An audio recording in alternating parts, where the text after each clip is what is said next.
অভিষেক বন্দ্যোপাধ্যায় কাছে আমি ব্যক্তিগতভাবে গিয়েছিলাম, আমিও ছিলাম, আমার সঙ্গে কুণাল ঘোষও ছিল।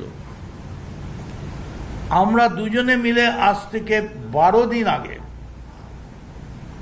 রাদার 15 days বিফোর,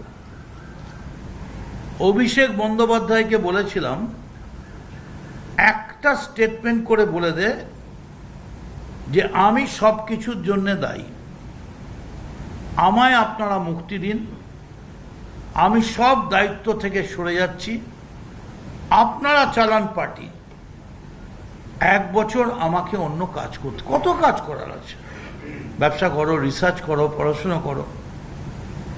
তার উত্তরে অভিষেক আমাদের বললেন যে আমি যে ছেড়ে দেবো তার বদলে আমায় কি দেবে।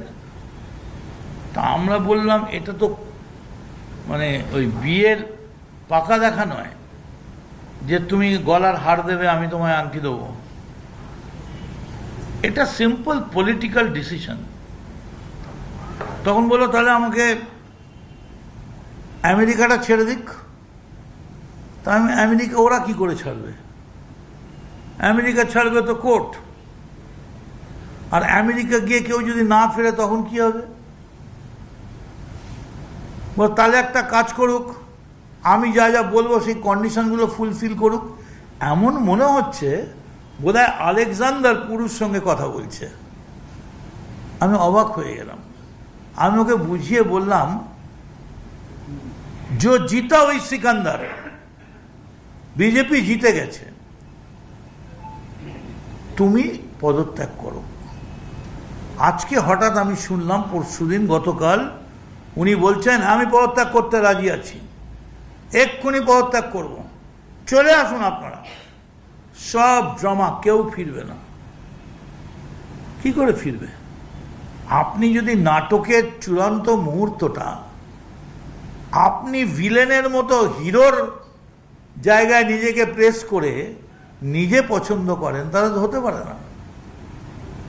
আপনি যদি 15 দিন আগে বলতেন আরে এটাই তো হতো যে কালকে মেসির মতো আপনি মিস করতেন না, আমরাই আপনাকে তুলে এনে আমাদের বাসে নিয়ে চলে আসতাম, কি হতো? 1 লক্ষ লোক হবে, একটা লোক বাড়ত। অভিষেক ব্যানার্জি এলে ম্যাক্সিমাম একটা লোক বাড়ত। কিন্তু আজকে আপনি যেটা করলেন, আমি মদন মিত্র মমতা বন্দ্যোপাধ্যায়ের জন্যে 6 বছর কংগ্রেস থেকে বহিষ্কৃত হয়েছি। 6 বছরের জন্য, এটা আপনারা অনেকেই জানেন না। 6 বছরের জন্য আমায় পার্টি থেকে বহিষ্কার করা হয়েছে। আমি মদন মিত্র শুধুমাত্র মমতা বন্দ্যোপাধ্যায় করি বলে আমাকে 27 মাস জেল খাটতে হয়েছে। এবং সেই জেল খাটায় মূল প্রশ্ন ছিল 27 মাস ধরে যে ডেলোতে যে মিটিং হয়েছিল গৌতম কুন্ডু আর সারদার সঙ্গে, কি নাম সারদার মালিকের? সুদীপ্ত সেন।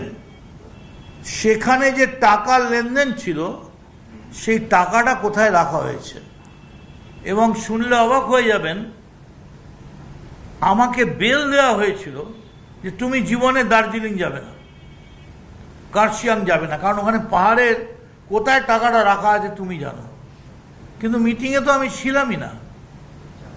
আর সুদীপ্ত সেন একমাত্র লিখিতভাবে বলে গেছেন তার 17 পাতার জবানিতে, অনেকের নাম বলেছেন, আমি সব নাম বলতে চাই না, বলেছেন মদন মিত্রর সঙ্গে সারদা কোম্পানির কোনো টাকার লেনদেন কখনো কোনোদিন ছিল না।